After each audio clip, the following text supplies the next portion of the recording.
Good morning students, welcome back in the botany class. आज हम जो टॉपिक पढ़ने जा रहे हैं वह है इकोनॉमिक इम्पॉर्टेंस या यूजेस ऑफ एल्गी। अगर पूछा जाए इकोनॉमिक इम्पॉर्टेंस क्या है एल्गी की या क्या यूजेस हैं एल्गी की, एक ही बात है। तो आज हम इसे डिस्कस करते हैं कि कहाँ कहाँ पे एल्गी को यूज़ किया जाता है। तो सबसे पहले मैं आपको बताना चाहूँगी कि एल्गी जो है उसको बहुत जगह पे हम यूज़ करते हैं, एज़ फूड यूज़ करते हैं, एज़ फॉडर यूज़ करते हैं, इंडस्ट्रीज़ में यूज़ किया जाता है। और भी बहुत जगह हैं जहाँ पर एल्गी को यूज़ किया जाता है। बहुत सारे ऐसे प्रोडक्ट्स हैं जो एल्गी से एक्सट्रैक्ट किए जाते हैं और फिर उनको फर्दर यूज़ करते हैं। तो सबसे पहले एल्गी एज फूड से पहले भी मैं आपको एक बात बताना चाहूँगी कि जो प्राइमरी प्रोड्यूसर होते हैं, आप फूड चेन पढ़ते हैं, फूड वेब पढ़ते हैं, तो प्राइमरी प्रोड्यूसर में एल्गी जो है, या हमें कहना चाहिए कि जो सी में पाए जाने वाली ऑर्गेनिजम्स हैं या प्लांट्स हैं, उसमें एल्गी जो है एटलीस्ट 20% जो प्रोडक्टिविटी है वो प्रोड्यूस करती है। और बहुत अधिक मात्रा में ऑक्सीजन जो हमारे इन्वायरमेंट में पाई जाती है वह भी प्रोड्यूस करने में एल्गी जो है वह सहायक है। किस प्रकार से? फोटोसिंथेसिस जब करेगी तो उससे हमें ऑक्सीजन की प्राप्ति होती है। तो इस प्रकार से प्राइमरी प्रोड्यूसर के हिसाब से भी एल्गी जो है बहुत इम्पॉर्टेंट है किसी भी इकोसिस्टम के लिए, क्योंकि सी समुद्र आपको पता है बहुत जगह पे है, और जो समुद्र है उसमें बहुत सारी एल्गीज पाई जाती हैं, सी वीड्स जिनको कहा जाता है। सी वीड मतलब मेराइन एल्गी, वो किसी भी ग्रुप की हो सकती है, रेड एल्गी हो सकती है, ब्राउन एल्गी हो सकती है, या फिर वह ग्रीन एल्गी भी हो सकती है। तो सी में पाई जाने वाली एल्गी जो है that is known as seaweed. अब हम शुरू करते हैं। प्रोडक्टिविटी की बात मैंने आपको बताई, वो भी आप लिख सकते हैं कि सबसे ज़्यादा प्रोडक्शन जो है एक तो ऑक्सीजन कंटेंट प्रदान करने वाली है और फूड चेन में भी सबसे मेन रोल जो है वो प्ले करती है। अब आते हैं फूड एल्गी कहाँ यूज़ होती है, क्योंकि इसकी न्यूट्रिटिव वैल्यू बहुत अधिक है। आप बहुत सारी एल्गीज़ मैं आपको इसमें बताने वाली हूँ जिसमें आप देखेंगे कि विटामिन का कंटेंट, प्रोटीन का कंटेंट, इवन कार्बोहाइड्रेट का कंटेंट, लिपिड का कंटेंट जो है कहीं अधिक है जो फूड हम खाते हैं उससे। तो इसलिए बहुत जगह पे ये एज फूड यूज़ की जाती है। उदाहरण के तौर पे जैसे पॉरफायरा है, एक रेड एल्गी है, युल्वा है, क्लोरेला है, कॉन्ड्रेस है, रोडोमेनिया है, कोडियम है, स्पाइरुलिना, स्कैंडसमस, ये सारी जो एल्गीज़ मैंने अभी नाम लिए, ये सारी algaes as food over the world use होती है। जैसे पॉरफायरा जो कि रेड एल्गी है, ये सी में ग्रो करती है और ये it is rich in protein, carbohydrate, vitamin B and C. तो इतनी सारे कंटेंट्स में ये बहुत अच्छी है, तो इसलिए जापान, चाइना और ब्रिटेन में इसको एज फूड यूज़ किया जाता है। इसी प्रकार से एक ब्राउन एल्गी है, लेमिनेरिया सैकेराइना, जिसको कुंबो के नाम से जानते हैं, और इसको भी बाहर के देशों में यूज़ किया जाता है एज फूड, और ये रिच होती है कार्बोहाइड्रेट में। उसी प्रकार से अगार एक सब्सटेंस है जो कि रेड एल्गी से प्राप्त किया जाता है, जेलीडियम एंड ग्रेसिलेरिया, और ये यूज़ किया जाता है आइसक्रीम्स और जेली में। ये प्रश्न बहुत बार पूछा गया है एग्ज़ाम में कि ऐसी एल्गी का नाम बताइए जो कि अगार एक्सट्रैक्ट करते हों जिससे, तो वो है जेलीडियम एंड ग्रेसिलेरिया, और ये रेड एल्गीज़ हैं। तो रेड एल्गी से अगार जो है एक्सट्रैक्शन होता है, और इसका अगार का बहुत जगह पे यूज़ है, इंडस्ट्रीज़ में भी बहुत जगह यूज़ है, तो ये मैं आपको आगे भी बताऊंगी। और बेसिकली फूड के तौर पे अगर हम देखते हैं तो आइसक्रीम्स और जेली के अंदर ये इसको काम में लिया जाता है। फिर आता है क्लोरेला जो कि ग्रीन एल्गी है, और इसके अंदर भी लिपिड और प्रोटीन का कंटेंट बहुत अच्छा है। इसको कल्चर किया जा सकता है लैब में, और इसको यूज़ किया जाता है एज स्पेस फूड। जो लोग स्पेस में जाते हैं वो इसको, वहाँ बहुत ज़्यादा फूड आप लेके नहीं जा सकते हो, और इसलिए आपको वहाँ पर इस तरीके का ड्राई फूड या ड्राई मटेरियल ऐसा रखना पड़ेगा जो कि आपकी न्यूट्रिएंट की जो भी नीड है उसको पूरा कर सके। तो इसको ड्राई फॉर्म में या टैबलेट फॉर्म में क्लोरेला जो है वो एज स्पेस फूड ले जाया जा सकता है। उसी प्रकार से स्पाइरुलिना, जिस पे कि बहुत वर्क चल रहा है आजकल, इवन इंडिया में भी बहुत सारा वर्क चल रहा है, क्योंकि स्पाइरुलिना में भी देखा गया है कि ये protein, essential vitamin, unsaturated fatty acid in सभी में बहुत रिच है और इसको भी कल्चर किया जाता है और बहुत जगह पे पॉन्ड्स वगैरह बना के और स्पाइरुलिना ग्रो किया जाता है और फिर उसको एक्सट्रैक्ट करके ड्राई करके टैबलेट फॉर्म में बेचा जाता है। तो ये भी बहुत यूज़ हो रहा है, इंडिया में भी यूज़ हो रहा है। कोडियम मोनोस्ट्रोमा एंड युल्वा, ये भी ग्रीन एल्गी हैं, ये भी फूड की तरह यूज़ करते हैं। और कोडियम और युल्वा जो है it is used as salad, salad की तरह भी इसको खाया जाता है। अब आते हैं हम नेक्स्ट जो है एल्गी एज फॉडर, कि एल्गी जो है वो फॉडर की तरह मतलब चारे की तरह हम पशुओं को दे सकते हैं। तो उसके अंदर फ्यूकस, लैमिनेरिया, एस्कोफिलम, सरगासम जो है ये सारे एज फॉडर यूज़ किया जाता है। Seaweeds are used as cattle feed due to vitamin micronutrients, इनमें भी जो न्यूट्रिशियस वैल्यू है इनकी वो बहुत ज़्यादा है और उससे होगा क्या, जो एनिमल्स हैं इनमें फैट कंटेंट जो है उनके मिल्क का वो बढ़ जाता है। और ये सीवीड्स हैं मतलब मैराइन एल्गी हैं, समुद्र में पाई जाने वाली एल्गीज़ हैं ये, और इन्हें काम में लिया जाता है। दूसरी बात कि ये एल्गीज़ जो हैं इनडायरेक्टली या डायरेक्टली फूड चेन में हमको हम हमारे लिए ये भोजन के रूप में हेल्प करती है। जैसे इनडायरेक्टली से मतलब है कि कुछ एक्वाटिक एनिमल्स होते हैं जो कि एल्गी को खाते हैं, फिर उसको फ़िश खाती है, फ़िश को ह्यूमन बीइंग खाता है। तो इनडायरेक्टली जो प्रोटीन एल्गी में पाया जाता है वह उस एनिमल में आया है, एनिमल से फ़िश में आया, फ़िश से हमें ह्यूमन बीइंग्स को भी प्राप्त होता है। तो इस प्रकार से ये फूड चेन का भी बहुत बड़ा हिस्सा है और हमारे लिए यूज़फुल होता है। फिर आते हैं हम एल्गी इन इंडस्ट्रीज़, कि एल्गी का इंडस्ट्रीज़ में क्या रोल है। तो इंडस्ट्रीज़ में जैसा कि मैंने आपको पहले भी बताया था, जैसे अगार अगार एक सब्सटेंस है, उसी प्रकार से कैरेजिनिन, एल्जिनेट, डाइएटोमाइट, ये सारे प्रोडक्ट्स हैं जो कि एल्गी से निकलते हैं और इन प्रोडक्ट्स का अपना एक यूज़ है इंडस्ट्री में जो कि बहुत हेल्पफुल है फॉर ह्यूमन बींग्स। तो हम सबसे पहले देखते हैं अगार अगार क्या है। अगार अगार जो है ये एक पॉलीसेक्राइड है और 2 यूनिट्स अगरोज और एग्रोपेक्टिन से मिलके बनता है ये। और इसकी प्रॉपर्टी की अगर बात करें तो ये अगार जो है it is insoluble in cold water, ठंडे पानी में अगर आप घोलेंगे इसको तो ये नहीं घुलता, लेकिन अगर आप उस पानी को गर्म कर देते हैं तो ये घुल जाता है और जेल जैसा हो जाता है। और अगर आप उसको रख देते हैं, ठंडा होता है, तो ये सॉलिडिफाई हो जाता है, मतलब जम जाता है। तो आपको पता भी होगा ये कि बायोटेक्नोलॉजी वगैरह लैब्स के अंदर इसको एज अ जेलिंग एजेंट या सॉलिडिफाई मीडिया जो है, मीडिया को अगर सॉलिडिफाई करना है, उसको मीडिया को जो है सॉलिड फॉर्म में चाहिए, अगर आपको मीडिया कुछ ग्रो करना है तो उसके लिए अगार अगार यूज़ किया जाता है।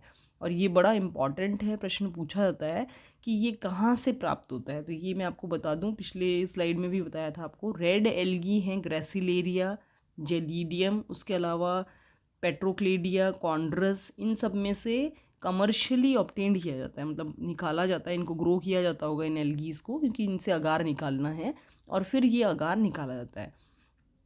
कल्चर मीडिया के अलावा ये फूड में भी यूज़ होता है, जैसे हमने बात करी थी आइसक्रीम्स के अंदर, जेलीज़ में, उसमें यूज़ होता है, ये पुडिंग, चीज़, इसमें यूज़ होता है। और ये कई जगह फार्मास्यूटिकल और कॉस्मेटिक इंडस्ट्रीज़ में भी यूज़ होता है, आपकी जो क्रीम वगैरह बनती हैं उसमें भी ये यूज़ होता है। और फार्मास्यूटिकल कुछ दवाइयों में भी ये यूज़ होता है, एज लक्सेटिव ये इसको यूज़ किया जाता है। जैसे कॉन्स्टिपेशन जिनको रहता है तो जेलिंग, जेल की तरह है ये, तो वो यूज़ कर सकते हैं इसको। और canning of fish and meat के प्रिजर्वेशन में भी ये हेल्प करता है। और सबसे इम्पॉर्टेंट इसका आपको बताया कि it is used as stiffening agent in culture medium, ये बहुत इंपॉर्टेंट है इसका यूज़, कि कल्चर मीडियम जो है, हम आप पढ़ेंगे आगे भी बायोटेक्नोलॉजी में कि बहुत सारे प्लांट को हम ग्रो करना चाहते हैं लैब्स के अंदर, और उसके लिए हमें कल्चर मीडियम बनाना पड़ता है। कल्चर मीडियम मतलब आप उसको जो भी प्लांट का पार्ट ग्रो करना चाहते हो उसको एक न्यूट्रिएंट मीडियम प्रोवाइड करते हो। और मीडियम को अगर सॉलिडिफाई करना है, मान लीजिए मीडियम को एक बेस प्रदान करना है, सॉलिड सरफेस पे अगर आपको ये कल्चर करना है तो उसमें आपको कल्चर मीडियम के अंदर अगार डिज़ोल्व करना पड़ेगा और हीट करना पड़ेगा, क्योंकि आपको पता है इसकी प्रॉपर्टी कि ठंडे में ये सॉल्युबल नहीं होता, तो गर्म करना पड़ेगा, तो ये सॉलिड गर्म में डिज़ोल्व हो जाएगा और जब ठंडा होगा तो सॉलिडिफाई हो जाएगा, जम जाएगा। तो इस प्रकार से अगर वापस से आप इसको हीट करते हैं तो ये वापस से बिल्कुल लिक्विड फॉर्म में आ जाता है और फिर जैसे ही ठंडा होता है वैसे ही जम जाता है। तो ये इसकी प्रॉपर्टी है जिसको यूज़ किया जाता है लैब्स के अंदर। और ये इम्पॉर्टेंट इसलिए कि बहुत बार प्रश्न छोटे क्वेश्चंस में पूछा जाता है कि ये किस एल्गी से प्राप्त होता है, इसका क्या काम है। तो एल्गी का नाम आपको पता होना चाहिए, ग्रेसिलेरिया, जेलीडियम, पेट्रोक्लेडिया एंड कॉन्ट्रस। और रेड एल्गी हैं ये। और यूजेस आपको मैंने बता ही दिए कि ये आपके कॉस्मेटिक्स में यूज़ होता है, फार्मास्यूटिकल में यूज़ होता है, बाकी फूड के अंदर ये cheese, pudding, cream, ice creams and jellies में यूज़ होता है, और कल्चर मीडियम में भी इसको यूज़ किया जाता है। अब आते हैं नेक्स्ट इज़ कैराजिनीन। कैराजिनीन जो है ये ऑब्टेन्ड किया जाता है एक एल्गी से जिसका नाम है कॉन्ड्रस क्रिस्पस। उसकी सेल वॉल से ये एक्सट्रैक्ट किया जाता है। अब यहाँ पर भी प्रश्न जो पूछा जाता है वो पूछा जाता है कॉन्ड्रस क्रिस्पस का नाम क्या है, या आयरिश मॉस किसे कहते हैं। ये क्यों कन्फ्यूज़न पैदा करता है, क्योंकि ब्रायोफाइट्स में आप मॉसेस पढ़ोगे तो इसलिए आयरिश मॉस से बच्चे समझते हैं कोई ब्रायोफाइट होगा, पर ये ब्रायोफाइट नहीं है, ये एल्गी है कॉन्ड्रस क्रिस्पस। तो आपको ये नाम याद रखना है, कॉन्ड्रस क्रिस्पस इज़ आयरिश मॉस। तो छोटे क्वेश्चंस में पूछ लेते हैं। अब कैराजिनीन जो है ये कहाँ यूज़ होता है, एज इमल्जन यूज़ होता है पेंट के अंदर, कॉस्मेटिक्स में, और क्लियरिंग एजेंट, साफ़ करने वाले एजेंट की तरह यूज़ होता है शुगर और अल्कोहल इंडस्ट्रीज़ के अंदर। उसके अलावा ही टेक्सटाइल्स में, लेदर इंडस्ट्रीज़ में, ब्रूइंग इंडस्ट्रीज़ में, मतलब अल्कोहल वगैरह कहीं बनता है या उस तरीके का, तो वहाँ पर भी ये यूज़ किया जाता है। इसी प्रकार से एक और प्रोडक्ट है जिसको हम एक्सट्रैक्ट करते हैं एल्गी से, वो है एल्जीनेट। ये भी सेल वॉल में मिलता है ब्राउन एल्गीज़ के, जैसे लेमिनेरियल्स जितने भी हैं, मतलब लेमिनेरिया ग्रुप है आपका ब्राउन एल्गी का, ऑर्डर है एक लेमिनेरियल्स। इस ऑर्डर में जितने भी जेनर आते हैं जैसे लेमिनेरिया, एस्कोफिलम, फाइकस, लेसोनिया, इन सब से ये एल्जीनेट निकाला जाता है इनकी वॉल से, क्योंकि इनकी वॉल के अंदर आपको ध्यान हो तो ब्राउन एल्गी में एल्जीनेट होता है, इसलिए इनको एक्सट्रैक्ट किया जाता है। और ये जो एल्गी है आपका, इसमें ये जो एल्जीनेट जो निकाला जाता है ये नॉन टॉक्सिक है, विस्कस है और जेल बना लेता है, मतलब थिकनिंग एजेंट की तरह काम करता है। किसी भी चीज़ को थिक करना है और ईडेबल है तो आप उसको डाल सकते हो, खाने लायक है तो डाल सकते हो। जैसे सूप्स है आपके, सोप है, सूप्स है आपके, ये आइसक्रीम्स हैं, क्रीम वगैरह है, प्रिंटिंग इंक में भी इवन, और इमल्सीफायर जैसे आइसक्रीम में, पॉलिश में, पेंट के अंदर, है ना, कन्फेक्शनरीज़ में जैसे बेकरी वगैरह के आइटम में, इनमें सब में जहाँ जेलिंग एजेंट का काम है कि उसको थिक करना, गाढ़ा करना, वहाँ पर ये यूज़ होता है। ऐसे ही एल्जीनिक एसिड जो है ये ब्लीडिंग को भी बहुत जल्दी बंद कर देता है, तो वहाँ पर भी इसको कई बार यूज़ किया जाता है। अब आते हैं डायटोमाइट। डायटोमाइट क्या है, डायटोमाइट जो है डायटम्स एक ग्रुप है, बेसिलरियोफाइसी या बेसिलरियोफाइटा हम बोलें, एक डिवीजन है, उसमें डायटम नाम की एल्गी आती है। अब डायटम जो है इसकी खासियत क्या होती है, इसकी खासियत ये है कि इसकी जो वॉल होती है वो वॉल ओवरलैपिंग वॉल्स होती है। मतलब ओवरलैपिंग से अर्थ है कि अगर आपने पेट्री प्लेट्स देखा हो तो एक ढक्कन होता है, एक थोड़ी बड़ी पेट्री प्लेट, एक छोटी पेट्री प्लेट, तो छोटी पेट्री प्लेट पे बड़ी पेट्री प्लेट आ जाती है अच्छे से कवर की तरह। तो इसकी जो वॉल होती है वो 2 ओवरलैपिंग हाफ्स में बटी हुई होती है और सिलिका की बनी हुई होती है। मतलब वो डेथ के बाद भी, जो फ्रेस्ट्यूल कहा जाता है उसे, डेथ के बाद भी वो रहती है, वो डिकम्पोज नहीं होती है। तो डायटोमाइट क्या है, after the death of diatom cell frustules accumulate at the bottom of the water body. किसी भी वाटर में जहाँ ये मिल रही है वहाँ पर जब डायटम सेल की डेथ हो जाती है तो जो सेल वॉल है वो बची रहती है और वो नीचे सिंक हो जाती है, अक्यूमुलेट हो जाती है, इकट्ठी होती जाती है रिवर बेड पे, नीचे की तरफ में सतह पे, और वो अक्यूमुलेट होके पूरा एक बेड, पूरा एक सतह बना लेती है जिसको कहते हैं डायटोमाइट। और ये जो डायटोमाइट है इसको हम बहुत जगह पे यूज़ करते हैं और इन डिपॉजिट्स को डायटोमेशियस अर्थ या डायटोमाइट कहा जाता है। ये भी पूछा जा सकता है आपको कि डायटोमाइट क्या है। तो डायटोमाइट जो है वो एक्चुअली डायटम जो सेल होता है उसकी जो सेल वॉल होती है जिसको कि हम फ्रेस्ट्यूल कहते हैं, वो रह जाता है और वो नीचे अक्यूमुलेट हो जाता है जाके वाटर बॉडी जो भी है आपकी उसके सतह पे, और ये एक सरफेस बना लेता है जिसको हम कहते हैं डायटोमेशियस अर्थ या डायएटोमाइट। अब डायएटोमाइट जो है वो भी बहुत जगह पे यूज़ किया जाता है, जैसे कि फ़िल्टर की तरह काम करता है ये। तो ऑयल और केमिकल इंडस्ट्रीज़ में जहाँ फ़िल्टर की ज़रूरत होती है वहाँ एज़ फ़िल्टर इसको लगाते हैं। हीट रेजिस्टेंट है इसलिए इसको बॉयलर्स के अंदर यूज़ करते हैं। ब्लास्ट फर्नेसेस जहाँ बहुत टेम्परेचर होता है वहाँ पर भी ये यूज़ किया जा सकता है। उसके अलावा ये पॉलिशिंग एजेंट की तरह काम करता है। तो कार और सिल्वर पॉलिश पाउडर्स इससे बनते हैं। इवन टूथपेस्ट के अंदर, पेंट्स के अंदर, उनमें भी ये यूज़ में आता है। तो कई सारे इसके यूजेस हैं। अब आते हैं हम लास्ट इसमें एल्गीन इंडस्ट्रीज़ के अंदर फ्यूनोरी करके एक सब्सटेंस है। क्या है ये? ग्लू है, गोंद जो होता है ग्लू है, and it is obtained from Gloiopeltis furcata. एक एल्गी है ग्लोयोपेल्टिस फरकेट। तो ये आपको नाम ध्यान रखने हैं। ये पूछा जा सकता है कि फ्यूनोरी क्या है या क्या ऑब्टेंड होता है ग्लोयोपेल्टिस फरकेट से, या ग्लू किससे ऑब्टेंड होता है। तो ये नाम आप याद रखिए। तो it is used in cosmetic industries. Cosmetic industries में यूज़ करते हैं for hair curling and dyeing preparation. जैसे हेयर कर्ल करवाते हैं कई लोग, तो कर्ल कराने के लिए जेल लगाना पड़ता है या ग्लू लगाना पड़ता है। तो वो ग्लू जो है ये इस एल्गी से प्राप्त होता है। उसी प्रकार से टेक्सटाइल इंडस्ट्रीज़ में भी काम होता है, आता है, साइजिंग एजेंट की तरह ये काम करता है। और इस प्रकार से कई सारे यूजेस जो हैं वो इंडस्ट्रियल यूजेस हैं एल्गी के। अब आते हैं मिनरल्स पे। जैसा कि आपको बताया मैंने कि फूड की तरह हमने यूज़ किया, फॉडर की तरह यूज़ किया, इंडस्ट्रीज़ में यूज़ किया। अब है मिनरल्स। बहुत सारे मिनरल्स जो हैं वो एल्गी से प्राप्त किए जाते हैं। पर्टिकुलरली जो लेमिनेरियल्स हैं, आपको बताया था एक ऑर्डर है ब्राउन एल्गी का, लेमिनेरियल्स करके, वो बहुत रिच होता है। उससे बहुत सारे मिनरल्स निकलते हैं, जैसे सोडा निकलता है, पोटैश, आयोडीन वगैरह निकलता है, एल्जिनिक एसिड निकलता है। तो ये सारे ही जो हैं ये ब्राउन एल्गी से प्राप्त होते हैं। और उसके अलावा जो ऐश ऑफ ड्राई कैल्प है वो सोर्स है सोडा का, and it is used in soap, glassware and alum. फिटकरी बनाने में, ग्लासवेयर बनाने में और सोप बनाने में, साबुन बनाने में जो सोडा का काम करता है, जो सोडा लिया जाता है यूज़ में, वो एक तरीके से कैल्प से मिलता है। Now what is kelp? Kelp क्या है? कैल्प ब्राउन एल्गी है। सीवीड, दो नाम आपने सुने होंगे, सी वीड्स बोलते हैं, कैल्प्स बोलते हैं।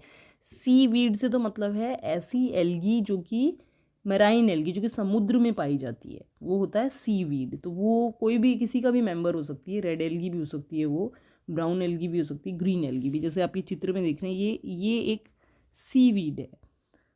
अब दूसरा शब्द है कैल्प।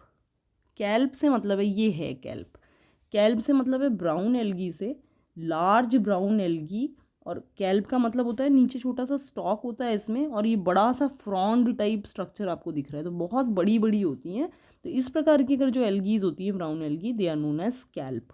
तो ये जो कैल्प है इससे एक्सट्रैक्ट आउट करते हैं, इसको ड्राई कर देते हैं, सुखा देते हैं, इसकी ऐश बनाते हैं। और उस ऐश जो है, उसकी ऐश मतलब राख जो होती है वो बना लेते हैं। और उसमें से आपको आयोडीन भी मिलता है, सोडा मिलता है। उसी प्रकार से ब्रोमीन जो है एक्सट्रैक्ट किया जाता है रेड एल्गी से, जैसे कि पॉलीसाइफोनिया है, रोडोमिनिया है, इनसे। ऐसे ही जैसे copper, iron, zinc, cobalt, vanadium, manganese, boron, chromium, high proportion इनका प्रेजेंट है सी वीड्स के अंदर। मतलब जितनी भी मेराइन एल्गी है उनमें इनका न्यूट्रिएंट्स का बहुत अच्छा प्रपोर्शन पाया जाता है। और इसीलिए जो सी वीड्स हैं उनको हम स्टॉक फीड की तरह यूज़ करते हैं, या नेचुरल फर्टिलाइज़र की तरह यूज़ करते हैं। नेचुरल फर्टिलाइज़र, स्टॉक फीड से मतलब है एनिमल्स को खिला सकते हैं। और दूसरा नेचुरल फर्टिलाइज़र्स हैं।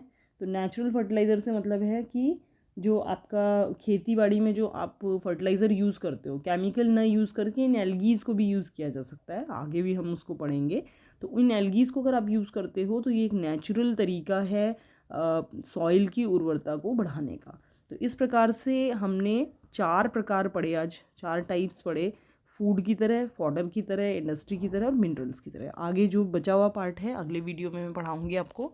तब तक के लिए थैंक यू सो मच, और आशा करती हूँ समझ में भी आया होगा। दूसरा, जो भी छोटे प्रश्न बन सकते हैं वो सब आप याद करिए, उनको बुक से भी पढ़िए। आपको नहीं समझ में आता है तो आप मुझसे पूछ भी सकते हैं। बहुत बहुत धन्यवाद।